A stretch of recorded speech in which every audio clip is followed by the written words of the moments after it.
So whatever message is emitted by the sender, that message is digitally signed, and then what file is created, generated, that file is transmitted to the receiver. So here on this diagram, we can see private passwords and public passwords as well. So uh, while encrypting the message, we use private key, and while decrypting that encrypted message or encrypted file, we use the public password, which is known by all other receivers. Ma'am, next slide, please. We will pivot our information regarding these points, which we have seen it. The main and basic key roles of digital signature authentication is authentication, integrity, and non-repudiation. And one more thing is added over here is digital signature also need to be encrypted. Means message, there are two entities over here, transmission message and digital signature. So we authenticate the transmitted message by using digital signature, and then optionally we can encrypt the digital signature also, so that nobody else like intruder or intermediate third person cannot change the digital signature and cannot misuse the things. Ma'am, next slide. Now here we will see the steps. The first step is what? Sender creates the message. Then a hash function generates a message digest. So how the hierarchy goes? From message, we convert it into the message digest, and then this message digest is encrypted using sender's private key. And then the message and signature are sent to the receiver. Now, in the fourth step, there are two options available, that only encrypt the message and signature sent across the network as it is. Otherwise, encrypt the message as well as encrypt the digital signature, and this entire encrypted file you send it across the network. Fifth step is what? The receiver decrypts the signature using sender's public key, and the receiver generates a hash of the received message and compares it with the decrypted digest. And if both match, then only message is authenticated and genuine or the original message. Now, in the second message, we check for the authentication, hash function and digitally signed function. Second point was integrity, which is considered or which is looked out in the fifth step and the fourth step, where we assure that the original message is what, as it is, what the sender's identity. So if these identities match properly, then only that message is considered to be authenticated message. Ma'am, next slide. Here there is a sender A and receiver B. Intermediate entity is KDC. So what is KDC? It is a community which authenticates the communication between A and B. So let's try to understand how the things go. So first of all, A sends a request to KDC to communicate with B. Means what? KDC forms a secure tunnel between sender A and receiver B. Then what KDC's responsibility is, it sends a session key encrypted with A's key and a ticket for B. So there are two things, session key and ticket. KDC sends session key to A, means to sender, and it sends a ticket to B. So what happens here? A sends a ticket and an authenticator to B, and B sends a nonce challenge encrypted with the session key.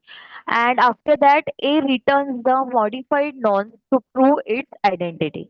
So, dear students, try to understand that session key is for messages, authenticity of message, and nonce challenge, or you can say the ticket. These two things are for identity of the sender. So, always remember that ticket and authenticator. By combining these two entities, we generate the nonce challenge. Ma'am, next slide. Yes. Now, see here, there are two things over here, machine A, machine B, and machine A is a sender and machine B is a receiver. So, message 1 is transmitted from machine A to server. So, server is what? Intermediate KDC server, or you can say KDC entity. So, machine A requests server that I want to transmit some message to machine B. So, server transmits two things, session key and a ticket. So, both the things are accepted by machine A, and it sends something called as authenticator to machine B. So in message 3, authenticator is transmitted to machine B.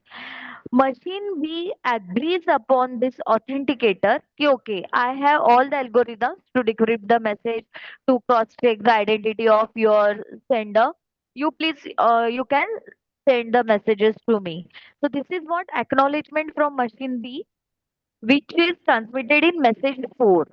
And last, message 5 is nothing but the authenticator, or you can say the encrypted message and digital signature is transmitted to the machine B. Machine B uses its decryption algorithm, which includes public key, and then it uses authenticator ticket for identifying the genuine sender.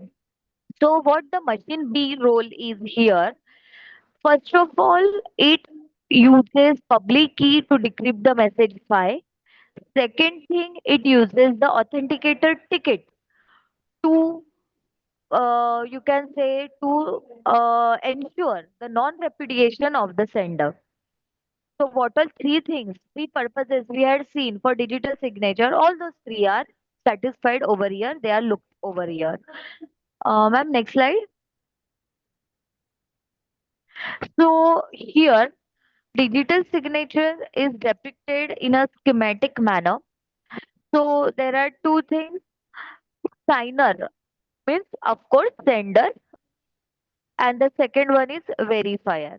Now, purposely, I have used here the word signer and the verifier because what happens in real world, we use a cluster, or you can say we use a cloud or a single entity which collects multiple messages from the multiple users, and it takes care of signing the thing. For example, your college is there, Lokmanya Tilak College, and our college is there, FCRIT. So in Lokmanya Tilak College, there are multiple departments, AIML, IT department, mechanical department. So any message from these three departments will be collected by the Lokmanya Tilak cloud, and it will become the signer. It will sign the documents, and those documents will be sent through fax machine to our FCRIT college. So what we will see? We will see the sign of Lokmanya Tilak College, and we will understand कि, okay, this is the authenticated message because Lokmanya Tilak signature is there. That's why I have used here signer. Now verifier is what? FCRIT again has multidisciplinary departments. So every department doesn't need to check the authentication of the message received. Instead of that, on behalf of every department, FCRIT will have one person, or you can say one system like firewall, which will verify the received message. That's why these are the signers and verifiers instead of sender and receiver. In the previous diagram, we had seen the sender and the receiver.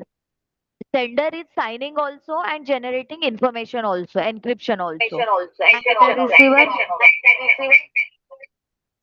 And the receiver is verifying and decrypting the message also. So here in this slide, in this diagram, we have divided the things. We have divided the task.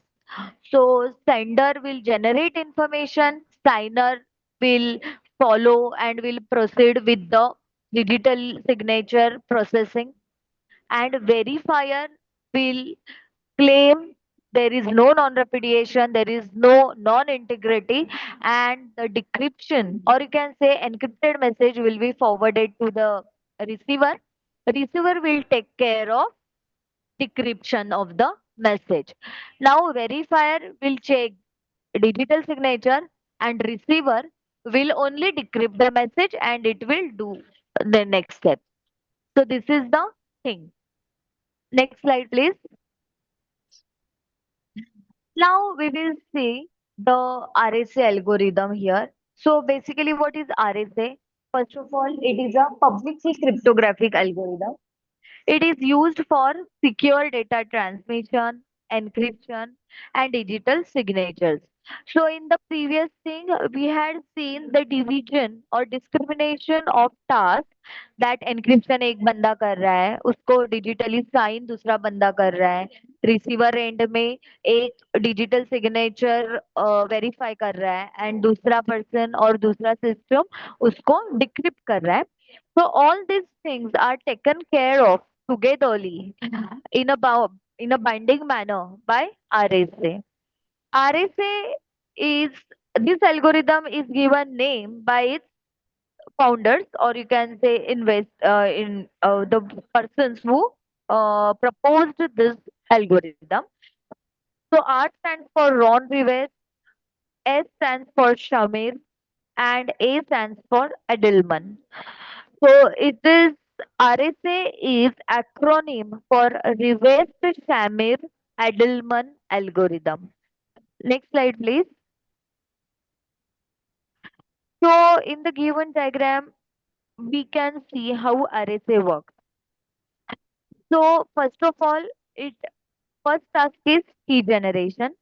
Second task is by using some function like mod function, it encrypts the message, and at the receiver side by using the same modulus function, it the message can be decrypted.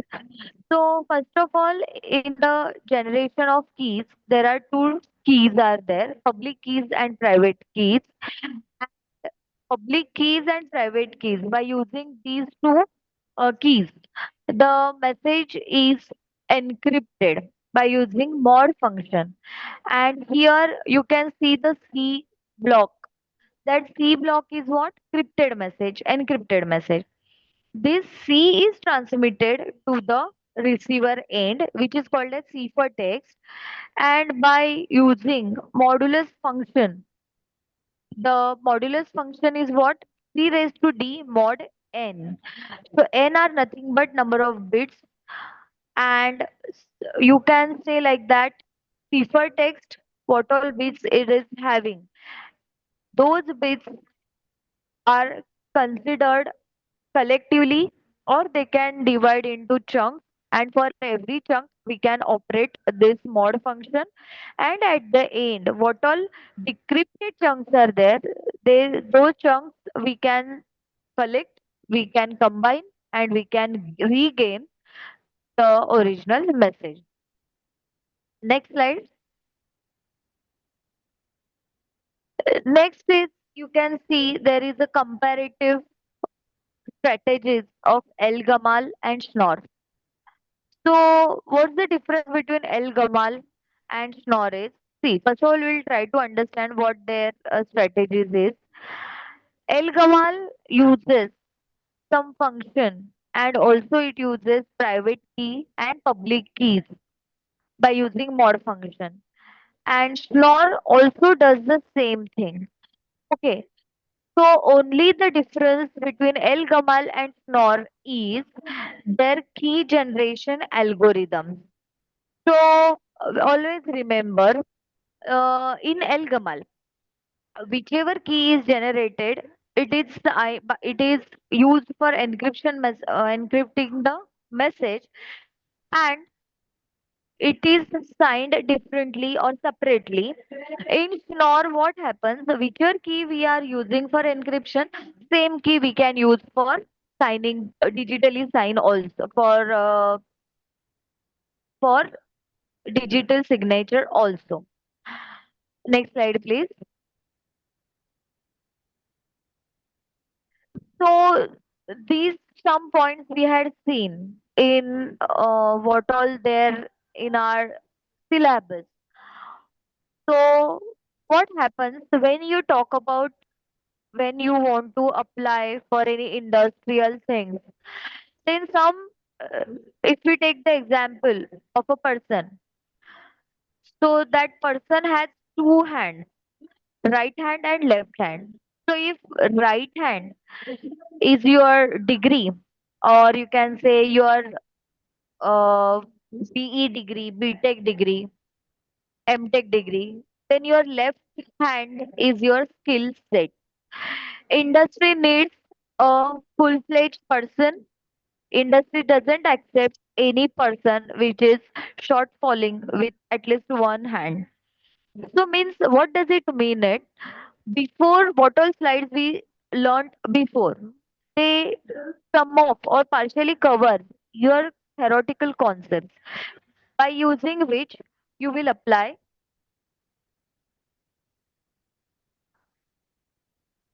the thing. So on screen you can see here all the future trends which you can select any one domain and you can penetrate into it. Ma'am, next slide please. And here some certifications, international certifications are there. So in India, some of them are available like CompTIA. CompTIA CISA. It is a layered certification. Means what? If you are in second year or if you are in third year, third year ka jo first semester is there. So by the time you complete your courses, always you try for certifications as well, because certifications like CompTIA boosts, empowers your skill set, and your CIA mid semester exam, end semester exams boost your scores. That means your right hand. So always remember, at the same time, see, if you are dedicating 1 hour of your life in your college for some subject lecture, then you should be so focused that whatever is being taught, I need not to repeat it later, because you have concentrated and you have fully focused on those topics. So be so professional and be so dedicated that you will consume that 1 hour and later on you need not to think much about that topic. Yes, revision will be required, but at least no that much need of digging the concepts. So whatever time you will save in this manner, you use it for international subscriptions or international certifications. In India also, Swayam Prabha is there, NPTEL courses are there. So these hands-on workshops develop your skill set, which is which put you aside or which make you different than the crowd. So next slide is same. It is listed out over here what all international certifications are there. And after that, I have some queries which you can solve. Ma'am, next slide. So you have to answer these questions. I'll share with ma'am this questionnaires and you can have the answers also. In next slide, I have given the key answers also. Ma'am, next slide. Okay. Okay.